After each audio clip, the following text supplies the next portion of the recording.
स्वामी जी ने की बात की बिल्कुल स्वामी जी, अगर इस तरह से ये धमकियों का दौर चलेगा, चाहे इस पक्ष द्वारा हो या उस पक्ष द्वारा, सुनिए ना, मैं बिल्कुल ऐसी बात नहीं करता। तो कानून के मुताबिक ही होगा ना जो होगा। इसीलिए देखिए, अगर जैसे गुरुद्वारों में अयोध्या में ये बाबरी मस्जिद को विध्वंस ना करते, कानून को मानते, नहीं, संविधान वो इनके कहने पर हुआ। सुनिए एएसआई का सर्वे सुनिए मैडम,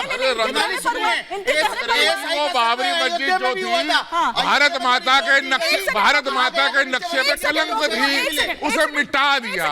गौतम जी, बाबरी मस्जिद भारत माता के नक्शे पे कलंक थी, हमने उसको मिटा दिया। गौतम जी रुकिए, जरा रुकिए। तो उसी वही एएसआई है जिसका आप अयोध्या का जिक्र कर रहे हैं, जिसके वो तमाम पेपर्स, तमाम जो जांच पड़ताल उसकी दरअसल हुई, वही दरअसल फिर फाइनल जो भी फैसला आया वही उसी के बेसिस पर आया ना। उसके बेसिस पर नहीं दिया, उसके बेसिस पर नहीं दिया बाबरी मस्जिद का। उसमें तो ये लिखा था बाबरी मस्जिद के, उसमें एएसआई ने कहा था नीचे मंदिर के कोई अवशेष नहीं मिले। स्वामी जी मूर्ति रखी गई और 92 में प्रकट हुई है, स्वामी जी प्रकट हुई थी। एक एक करके सर, एक एक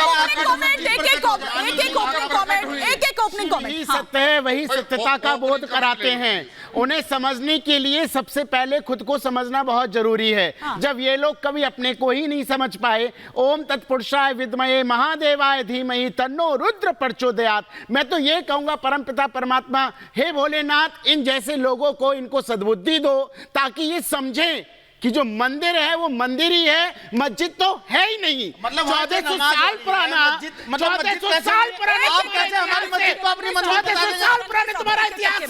1200 साल पुराना, आपसे पुराना इतिहास है हमारा। चुप रहिए, सत्य है, सिर्फ ही सुंदर है। अरे तो अगर आपका सिर्फ सत्य है, मस्जिदों में क्या कर रहे हैं, इसका जवाब आप एक बात बताइए, वहाँ पे त्रिशूल क्या कर रहा है, संघ क्या कर रहा है? ऐसे होता है क्या? लेटा हुआ त्रिशूल खड़ा होता है, खड़ाइए। आपको पता ही नहीं है ये क्या हमने लगा दिया? अच्छा, उन्हें नहीं पता। आचार्य जी एक ओपनिंग कमेंट। स्वामी जी बैठ जाइए। आचार्य जी एक ओपनिंग कमेंट आपका, फिर मैं राशिद जी का रुख करूंगी। सर झूठ था आचार्य जी, जो झूठ था उसका पर्दाफाश हो गया और ये तो पर्दा है। स्वामी जी अभी सिर्फ सर्वे को मंजूरी मिली, ठीक है। आचार्य जी अभी सिर्फ सर्वे को मंजूरी मिली है, ठीक है। अभी वो तमाम चीजें जो आप कह रहे हैं, ये ठीक है कि हिंदू पक्ष का दावा उससे मजबूत हुआ है, उसका पक्ष उससे मजबूत हुआ है, भावनात्मक तौर पर आप मजबूत थे, आज कानूनी तौर पर भी हुए। एक कदम और आगे सर, एक सेकंड ना, तो वो सर्वे होने क्यों नहीं दे रहे, यही तो बात है। आचार्य जी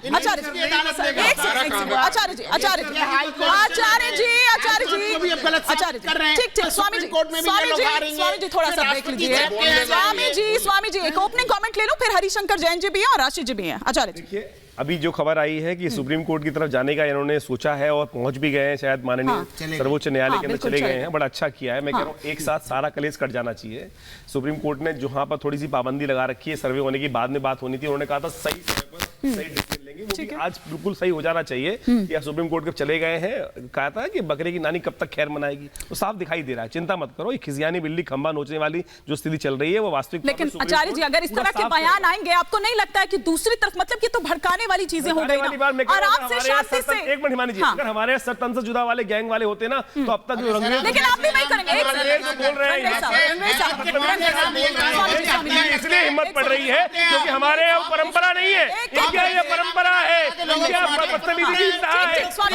परंपरा नहीं है। हमारे यहाँ बोलने का अधिकार, कोई दिक्कत नहीं है। हम बोल लो भाई, कोई दिक्कत नहीं है, जियो और जीने दो, कोई दिक्कत नहीं। लेकिन इनके यहाँ तो सर जो जुदा वाली जो परंपरा है वो भयावह है, वो भी धोखे के साथ।